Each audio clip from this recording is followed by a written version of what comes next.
Ethiopia is building something enormous. Right now, on a stretch of land outside the capital, construction crews are working on what will eventually become the biggest and most important airport anywhere in Africa. It's a massive undertaking, and if it succeeds, it could completely change the future of this East African nation. We tend to think of airports as pretty ordinary things. Planes land, people walk through terminals, bags get picked up, and everyone moves on with their day. It's easy to forget that airports can actually reshape entire countries. That's exactly the kind of transformation now on the horizon for the roughly 135 million people who call Ethiopia home.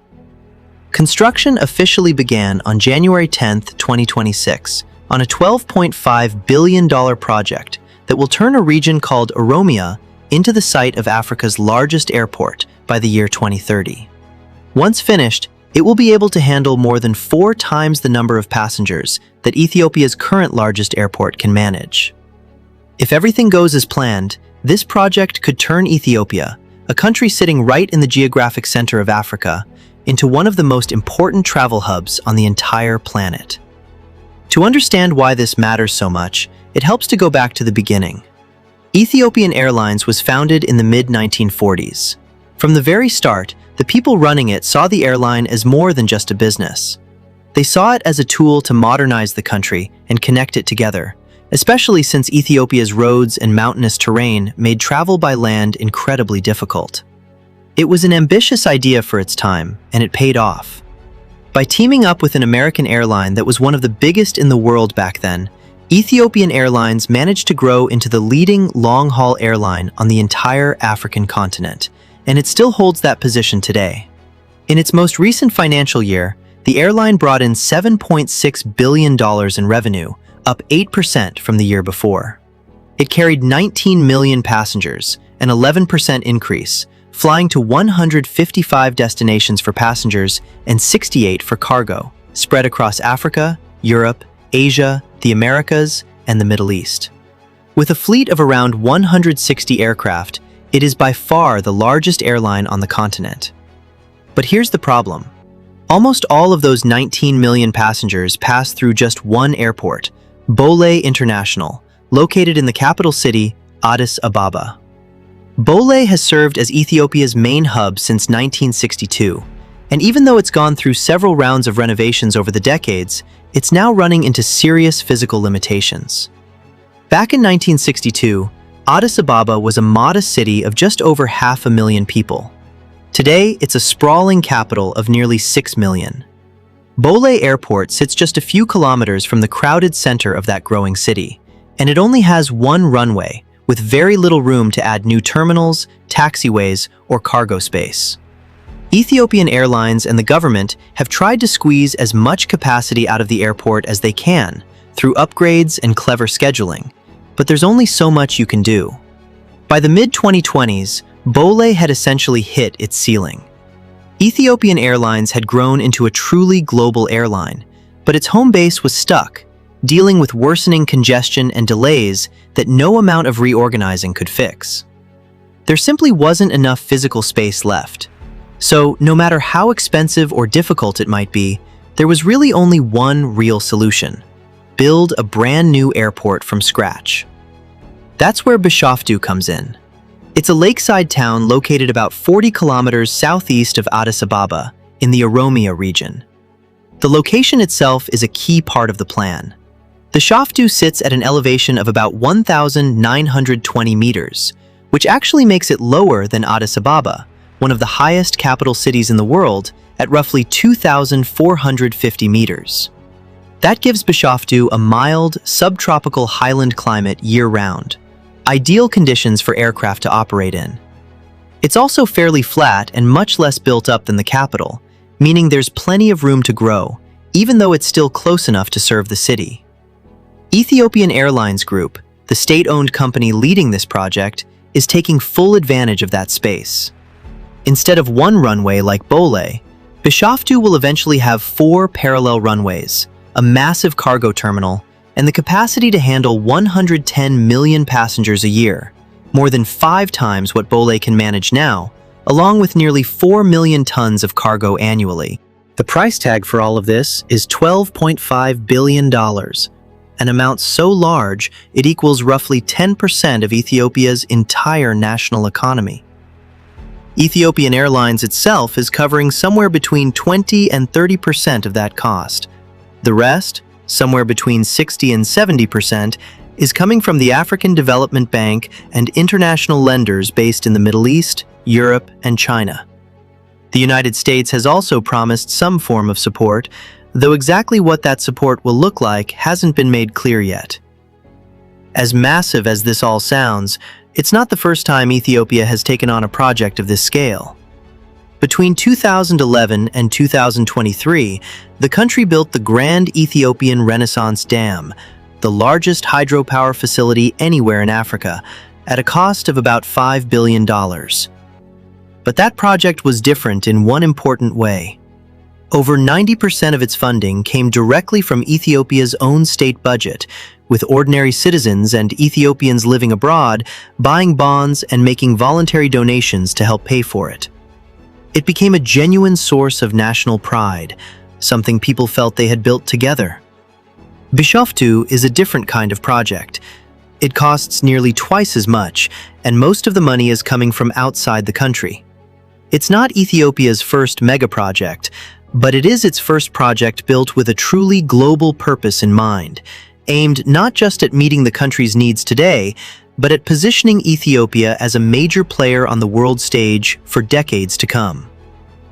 The scale of ambition here becomes even clearer when you look at who's designing it.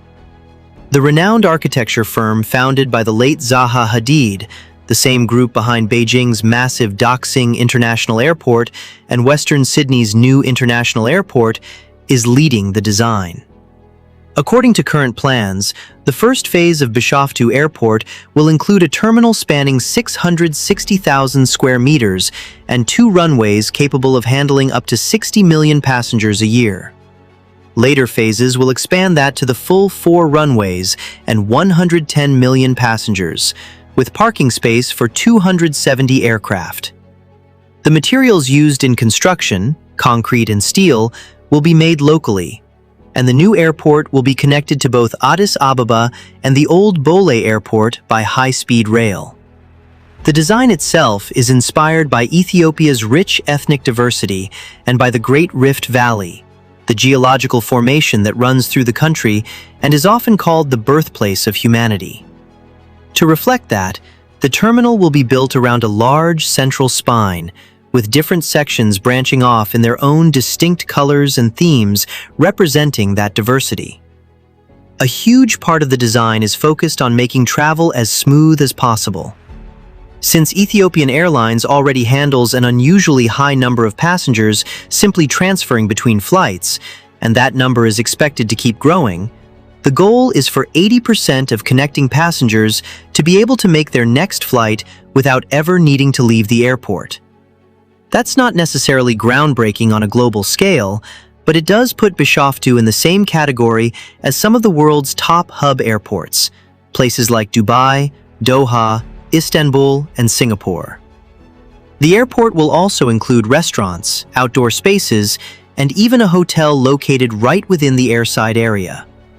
On top of that, the design incorporates solar shading, solar panels, and natural airflow systems, with hopes of earning a top-tier green building certification from the U.S. Green Building Council. All of this sounds impressive on paper, but the real question is what it actually means for everyday Ethiopians and whether the project can realistically be finished as planned. These questions matter deeply, not just for the people of Ethiopia, but for the airline itself and everyone who might eventually rely on it.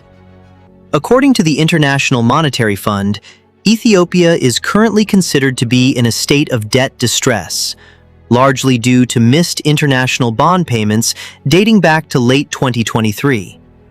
The fact that most of Bishoftu's funding is coming from outside lenders only raises the stakes further. Large airports like this one typically create jobs, both directly and indirectly, along with local economic growth as businesses spring up nearby to serve travelers and workers. But whether Bishoftu actually delivers that kind of broad economic benefit will depend heavily on the policies surrounding it and how the surrounding area is developed. Right now, it's hard to say exactly how that will play out. If the airport succeeds in becoming one of the most important travel hubs in the world, it could give Ethiopia enormous leverage and open the door to real, lasting prosperity. But there are a lot of ifs standing between now and that outcome. If costs spiral out of control, if passenger and cargo numbers fall short of expectations, or if a downturn in global air travel hits right as repayment deadlines arrive, this project could just as easily become a heavy financial burden instead of the breakthrough it's meant to be. Looking ahead, there are a few different ways this story could unfold. In the best-case scenario, everything goes according to plan. Bishoftu opens on time, a thriving community grows up around it with real job opportunities, and it becomes a genuine symbol of progress for the country. Given how quickly Ethiopian Airlines is already growing, this outcome is entirely realistic, since Bishoftu is really just meant to catch up with demand that already exists. A more middle ground outcome would see the project's timeline stretch out and its costs rise, but still ultimately open, relieving pressure on the old airport and allowing the airline to keep expanding, even if the broader economic benefits end up concentrated among a smaller group of people, with many rural Ethiopians seeing little direct impact. Unfortunately, that kind of uneven outcome is actually fairly common with large airport projects around the world. And then there's the worst-case scenario, one that's not hard to imagine either. Unexpected delays, financing troubles, renewed political instability, or passenger numbers that simply don't materialize the way planners hoped. These are the kinds of risks that come with any massive infrastructure project, no matter where in the world it's being built. In the end, nobody can say for certain how this will turn out, but it's hard not to admire the sheer ambition behind it. For a country that has already been through so much in recent decades, calling Bishoftu a make-or-break moment almost undersells just how much resilience Ethiopia has already shown. Still, the potential rewards and the potential risks here are both enormous. As the years tick by toward 2030, the fate of this massive project will slowly reveal itself, and for now, all anyone watching from the outside can really do is hope it succeeds. If stories like this matter to you, stories about the people and projects shaping Africa's future, hit subscribe and stay with One Africa. There's a lot more of this story still to be told.